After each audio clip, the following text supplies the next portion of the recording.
Hi guys, it's Mrs. Adams. So we are now on day 3 of the Hammurabi Code CER. Remember, just a reminder that we are looking at our overarching question. That is the Code of Hammurabi. Was it just?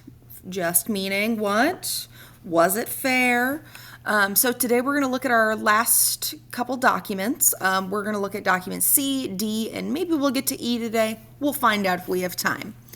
So looking at document C, I'm on page 5 on my slideshow. And so these are some excerpts, so some pieces straight from the Code of Hammurabi. Now note there are 282 laws in Hammurabi's code. The numbers below refer to the order on that stele. So this is the actual order that they were in. Law 129. So it says if a married lady is caught in adultery, meaning like she was cheating on him, with another man, they shall bind them, so tie them up and cast them into the water. The consequences to that are the consequences. Law 148, if a man has married a wife and disease has seized her, and if he is determined to marry a second wife, he shall marry her. So he's allowed to marry that second wife. But he shall not divorce the wife with whom disease has seized. So like she's very sick, he still has to take care of her. She shall dwell in the house they have built together, and he shall maintain her as long as she lives. So if he has a very sick wife, she's dying, he's allowed to marry a new wife, but they both still have to take care of that first wife. Law 168 says, if a man has determined to disinherit his son and has declared before the judge, I cut off my son, the judge shall inquire into the son's past. And if the son has not committed a grave misdemeanor, the father shall not disinherit his son. So meaning like the father's like, I don't want my son anymore. He's not my son. If the son hasn't actually done anything, he doesn't get to get rid of him. But let's say the son has done something, like done something bad, stolen things, been a criminal. He is allowed to be like, that's not my son anymore, and he's not responsible for him. Law 195 is if a son has struck his father, meaning he hits him, his hand shall be cut off. That's that. So looking at our questions, we're just looking at these 4 laws right here. We're going to look at in Law 129, what does it mean to bind them and cast them into the water? I kind of talked about that a little bit. So make sure you write that down in your box. In Law 168, what does it mean to disinherit a son? So what does it mean to say, not my son? Number 3, 2 crimes in the document result in physical punishment. What are those crimes? How might Hammurabi argue that the punishments were just? So something physically happens to somebody. What are those 2 laws? And then number 4, Hammurabi said that his code was meant to protect the weak. Is there evidence in this document to say that the code did so? So is there anybody in here where they're kind of protecting someone who can't fight for themselves? So there's kind of a couple. So take a look at it, figure out which ones you want to use. And then number 5, overall, are these laws regarding family just? So looking at all of these, do you think that they're fair? Yes or no? It could go either way. You just need to be able to back it up. So you would say, yes, I believe that these are just because, or no, I don't believe that these are just because. And then tell me why. Just give me one reason, and that would be all right. So that is document C. So we are going to start looking at document D now. And remember, I'm going to go over all the answers and all of the things before we start our essay, but you still need to try because you want to get those thoughts flowing, and I want to see what you think. Because in the end, it doesn't matter what I think. You need to be able to back up your own argument and your own justification for this essay. So let's see. Document D, these are some more excerpts. These are going to be thinking about, I think, property law. And so thinking about people's items and their homes. So it says Law 21, If a man has broken through the wall to rob a house, they shall put him to death and pierce him, or hang him in the hole of the wall which he has made. Law 23. If the robber is not caught, the man who has been robbed shall formally declare whatever he has lost before a god, and the city and the mayor whose territory or district the robbery has been committed shall replace whatever he has lost. So, if they find the robber, they're going to put him to death. If they don't find the robber, then the person who owns the home, they're going to go up to the ziggurat, they're going to go before the gods, and then they're going to be like, I lost this, this, and this. And then it is the city's responsibility or the mayor's responsibility, the king, to replace that. Then we have Law 48. If a man has borrowed money to plant his fields and a storm has flooded his field and carried away the crop, in that year, he does not have to pay his creditor. So meaning if he plants all these crops, he borrows money to do that, and it's out of his control. The water took it away, and he doesn't have any money, like he's not getting any crops to be able to sell. He doesn't have to pay the person he borrowed money from because it was out of his control. And then it says laws 53, 54, kind of the same one.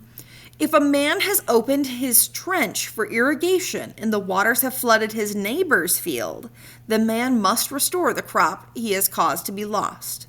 So remember we talked about irrigation, the way that they open up those dams. And so if they open up the trench and he floods somebody else's stuff, even if it was an accident, it has to be replaced. So let's take a look at these questions. In Law 21, what is the penalty for breaking into a home? So take a look at 21. What is the penalty for it? What happens if you were to break into a home? Number 2, how might Hammurabi justify the harsh punishment?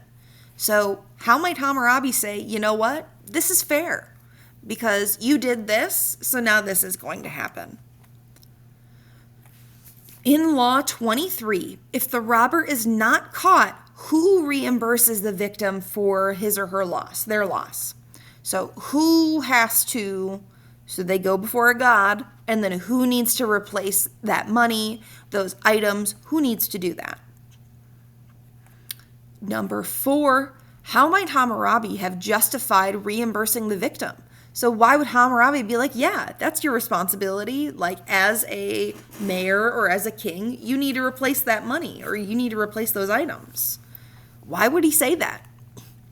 In Law 48, what is a creditor? What does that mean? So who is that person? That's the person who did what? And then is Law 48 fair to the creditors? So if I'm doing this thing for someone, you got to make sure you put in that information. If I'm doing this thing for someone, is that fair to me? Like, it's not my fault. Like, not my fault that the storm, not my fault that you're a farmer. So is it fair? Decide. You get to decide. And then number 6, overall, are these laws regarding property just? So overall, looking at all of these, are these fair? Do you think they're fair? Yes or no? Again, it can go either way. You need to decide. That was another quick one. And so I think we can get through document E today. So just looking overall, so these ones are looking at personal injury. So if something happens to you, to someone else, and you get hurt, what's going to happen? Now, remember, these are straight out of the Code of Hammurabi. So looking at Law 196, if a man has knocked out the eye of a free man, his eye shall be knocked out. So remember, we talked about an eye for an eye. So if you poke my eye out, I get to poke your eye out now.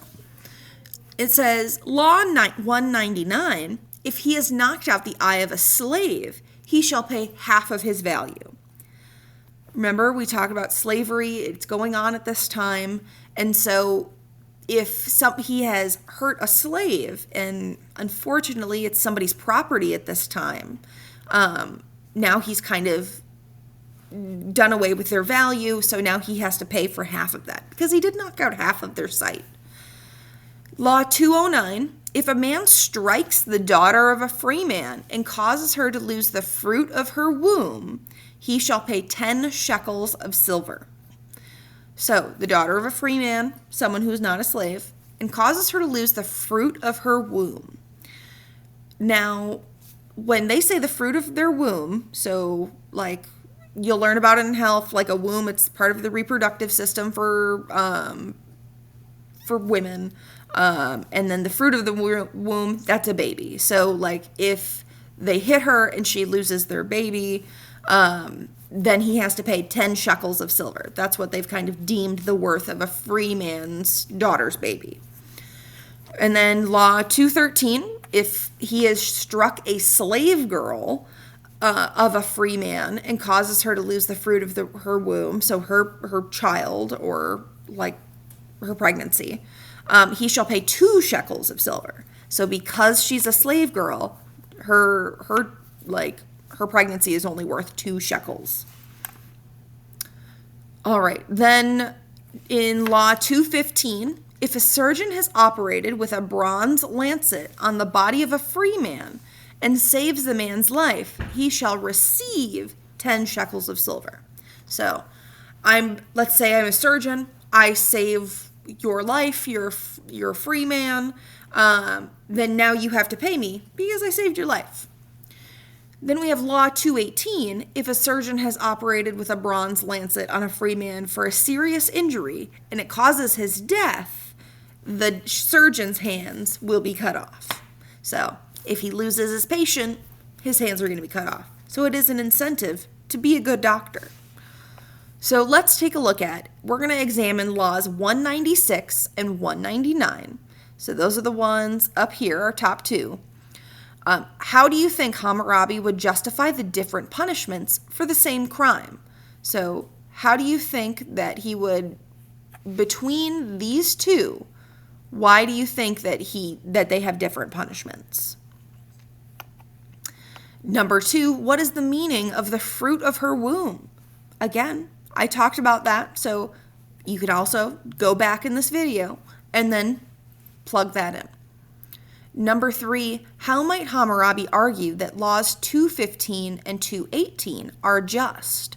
So why are those fair? If he saves a free man, he's paid. If he doesn't save a free man, his hands are cut off. Why are those fair? Number 4, how could you use these laws about personal injury to argue that they are not just? So how are these, looking at all of these laws, how are they not just? How is this not fair? You get to decide. And then number 5, is justice absolute? So is it always the same thing? Like, does justice look different in other places? That is, this is just a just punishment in 1800 BCE. Is it a just punishment today? Explain your thinking. So if I go to the doctor and my surgeon doesn't do a good job and I die, should his hands still be cut off? What should happen? I don't know. You get to decide. So that's looking through all of our documents. So at this point, if you've either been in class or you've watched all 3 of these videos, we have now done all of the documents to be able to support our argument. So take a look at these questions. If there's any questions you still need to finish, I'll be posting another video to go over that review, what that's going to look like, and then we'll get started on our essay. And like I said, guys, when we're looking at our essay, we're going to take it step by step. There's no need to freak out or worry because I'm going to be with you the whole way. You can always email me, let me know if you need anything or any help. All right, I'll see you on the other side.